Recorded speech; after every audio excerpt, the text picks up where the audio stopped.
He's finishing up here so we can finally get out and take a walk. He actually wasted a lot of time this morning. Or at least in his mind, he wasted a lot of time watching more videos like he did last night. Reading a lot of news also. He's actually used to reading news first thing in the morning because he sort of has to stay up on what's happening domestically and in the world for his job. It seems like he's trying to sort of soak in the same outlets that people here would use.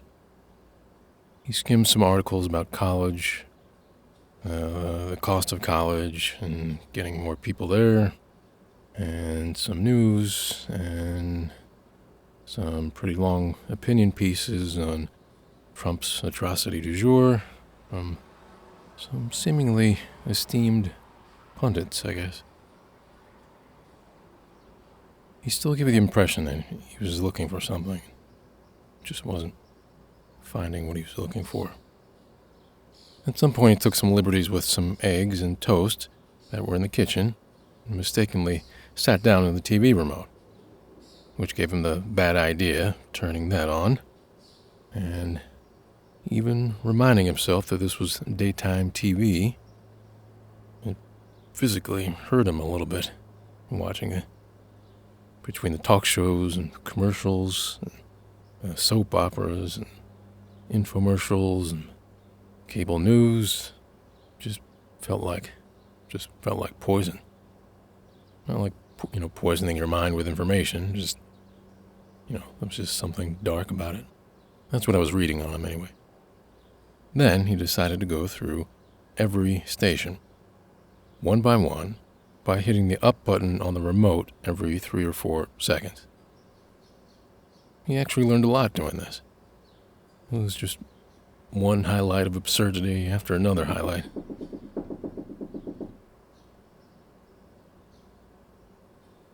His instinct is just to freeze for a second, decide what to do without tipping off that somebody's in here.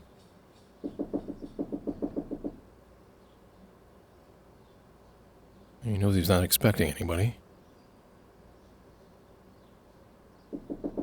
It's probably harmless, but it's hard to read such a weird, frantic knock like that. It's like a knock from a horror movie.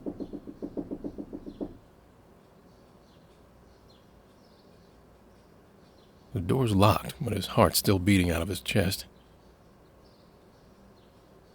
They haven't said anything yet. He's listening for some other sound, clue, or voice, or footsteps, or something.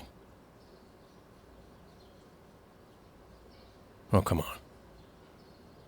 No footsteps walking away or anything? Are they still there? Listening to the door, stay quiet. I forget it. He guesses they're gone. He slowly starts to put his shoes and socks on. Anyway, so what I was going to say is he actually stayed on ESPN for a little bit. And I guess they didn't have anything to report on but some NBA Summer League highlights. And they must have spent probably 4 or 5 minutes glorifying this one dunk. I mean, not just with like multiple angles and slow motion and everything, but like interviews of the players involved and fan Twitter reactions. And I mean, different forms of the word posterize must have been used like 8 different times. And I got the feeling he had thought about this before at some point, but he was thinking like a dunk, no matter how amazing, can only be a dunk unless there's an opportunity to humiliate someone with it, with witnesses. Only then can a dunk be truly special. Even though the person being posterized, as it were, and apparently is now supposed to have his entire extended family under the witness protection program, was only there, onto the basket, to help clean up the mess of his teammate. The guilty guy we forgot about, standing out of focus in the background, that just got beat off the dribble.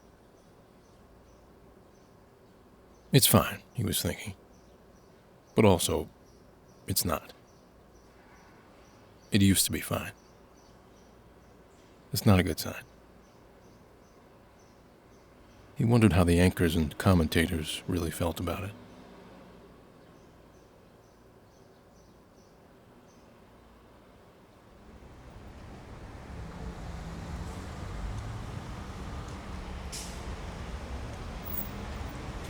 Not only did he go to the bathroom twice before he left, by the way, he refused to even look at a drop of water. He wonders how long this bike will stay here. 10 years or 50 years or...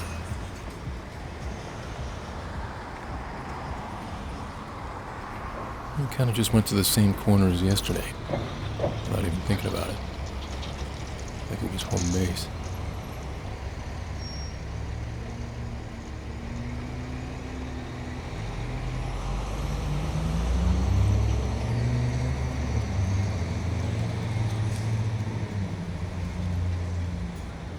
Today feels different.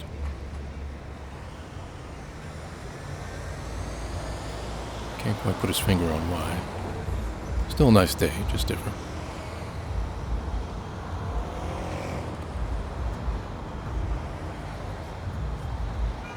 Well, let's go this way.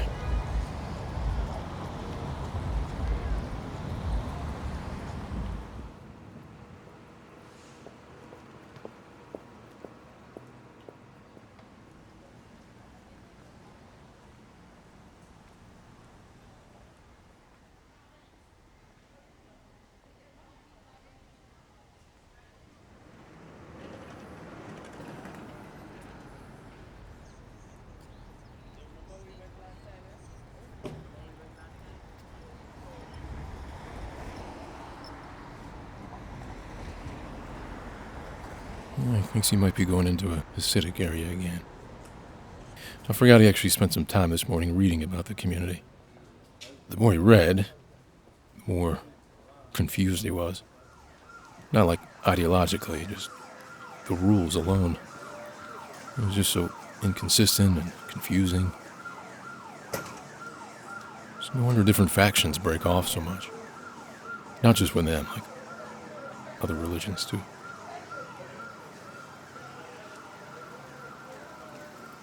He wishes he could stop and talk to someone here for a while. I mean, he could. It'd probably go fine. I just mean, he can't bring himself to do that. Somebody else could.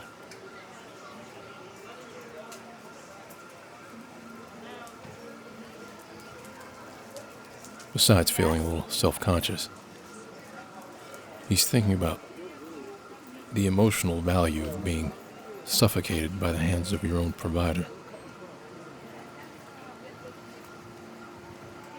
He's not sure if that's fair or not.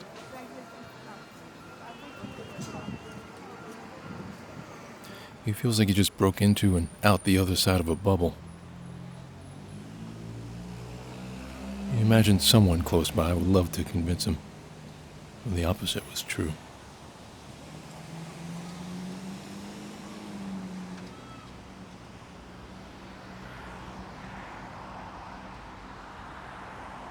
Subway's up here. Good. Guess he'll graduate to using public transportation toward Manhattan. New venue, new subjects.